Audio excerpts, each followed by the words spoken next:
Hi, welcome back to the studio for another video on production techniques, and once again I'm looking at the song Green Boots from my album 9 Lives. The song is set on Mount Everest, which straddles the border between China and Nepal, so I wanted the music to reflect something of that part of the world. There are lots of Buddhist temples and shrines dotted around on Everest, so that gave me some ideas about the sort of sounds I wanted to include.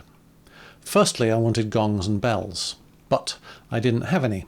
So I had to get creative, more of that shortly. I also wanted to use cymbals. I have got drum kit cymbals, but what I really wanted was small, ancient sounding hand cymbals, so again I needed to be creative. I also wanted to use something called throat singing, which is a singing style practiced by Buddhist monks in many parts of Asia. The technique involves singing a very low note and moving the muscles in the throat and mouth to change the shape of the voice box.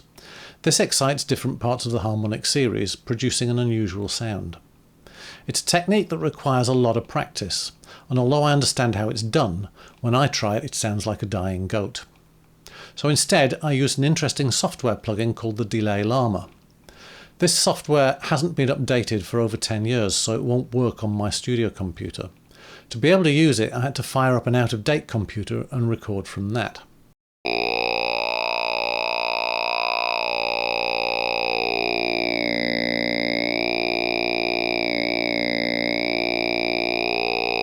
So there he is, looking pretty pleased with himself.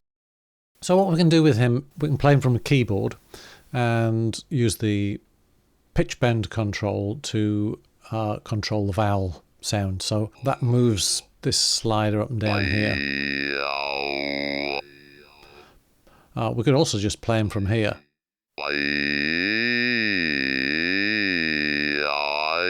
And then this control here controls how nasal he sounds.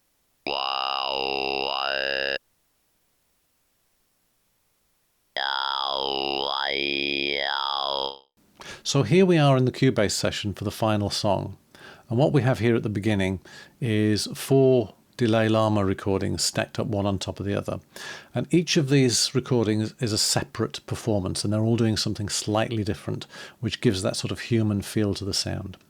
And if we have a look at just one of these, you can see in the effects inserts section there's a thing called track plug, which is just doing a bit of EQ, so we'll just ignore that.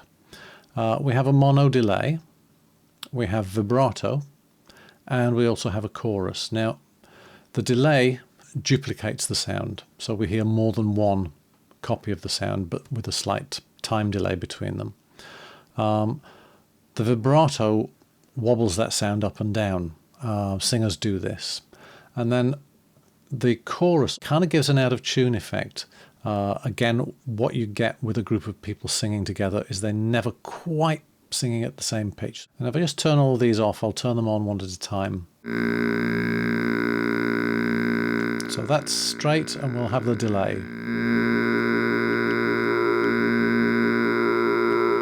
Now we'll have vibrato as well.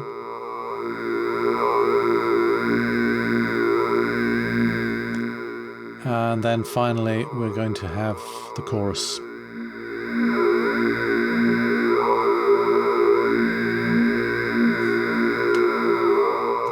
So adding those effects in just gives it a much thicker sound. And we've got 3 of those singing in that pitch.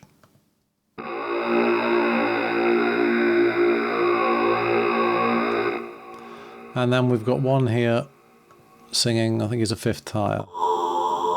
Yeah. Each one of these channels has similar effects, but the speeds of them are all slightly different, which is what would happen with a group of people singing. So here they are all together.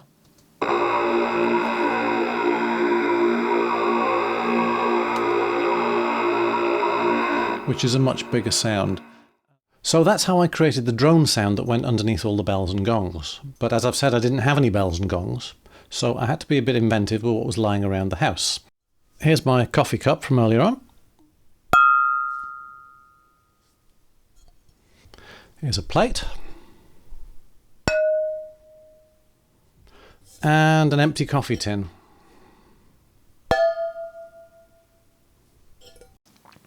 So I've got those 3 sounds I created here in Cubase and put them into a single audio file, And we'll just have a listen. Here's the cup,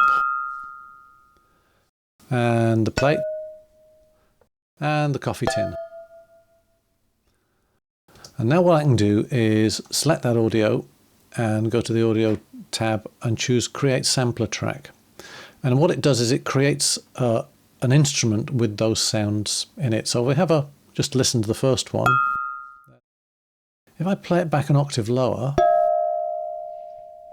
that sounds a bit more impressive. I'll play it back an octave lower than that. And that's a bit more interesting still. So now let's have a listen to the plate on its own. And I'll just move the sample start. So playback will start from here. Again, I can slow that down. That's quite a nice gong sound.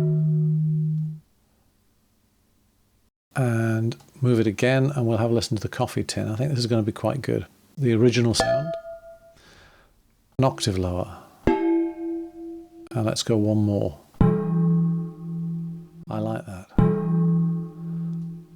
And here's where we can get really clever, is I can send that to my reverb, and it sounds like this.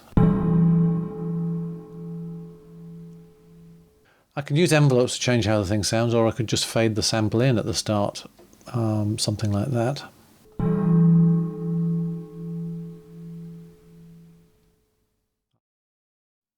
So we can do that with all of these different sounds. We can play around with them in different ways.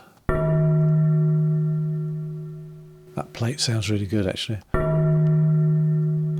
And we can stack them up. So we can have several sampler instruments and layer these up, which is exactly what I've done in the project file. So here we've got lots of things stacked up. And the first one is, it's actually the bell of a ride cymbal being hit with a soft stick. The second one is called trivet. And that's a little brass trivet that we stand our teapot on. And if you listen very carefully to the original sound of it, you'll hear a bird tweeting in the background. There it goes. And finally, I sneaked in a sample of a real gong, just very quiet in the background. So they're obviously all shifted in pitch, and it sounds like that.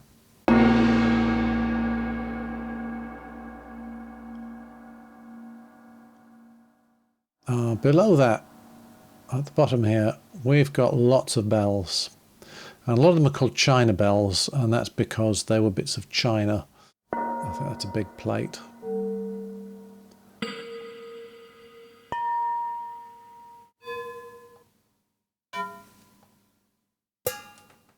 A nearly coffee tin. That says Thai gong, but I think it was actually a waste paper basket. And a tankard. And you add all of those sounds together and you get something that sounds like this.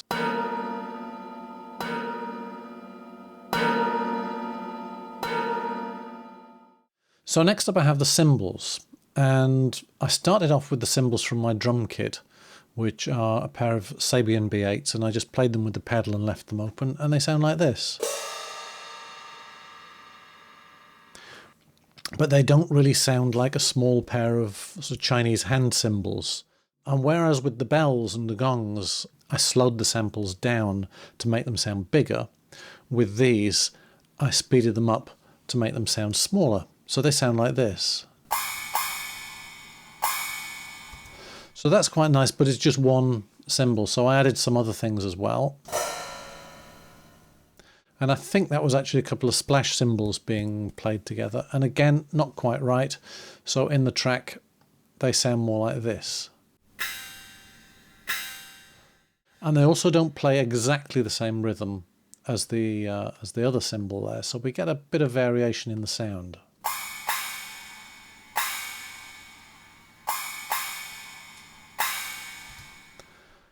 I've got a sample of some orchestral hand cymbals here, which sounds like this. Again, far too big and far too clean. But by speeding them up, it makes them sound smaller and they sound like this.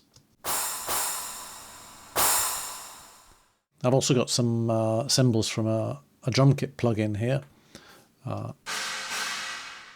And finally, we've got a gong sample. And again, I've used that at a different pitch. And that just, again, it makes it sound smaller. So we hear the whole of that together and we get this cymbal sound.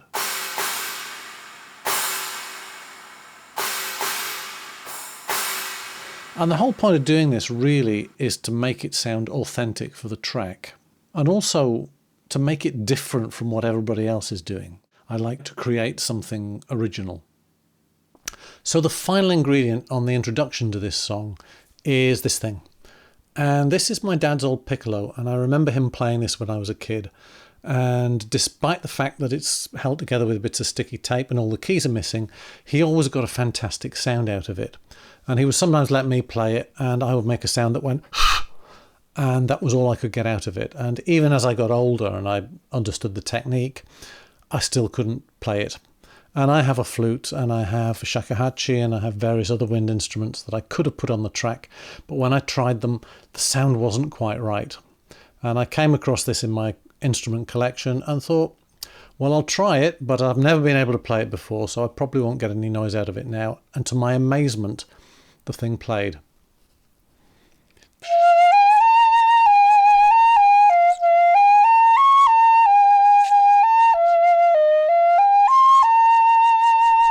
So I hope you've enjoyed this video, and I'll catch you in the next one. Thanks for watching, and see you soon. Bye.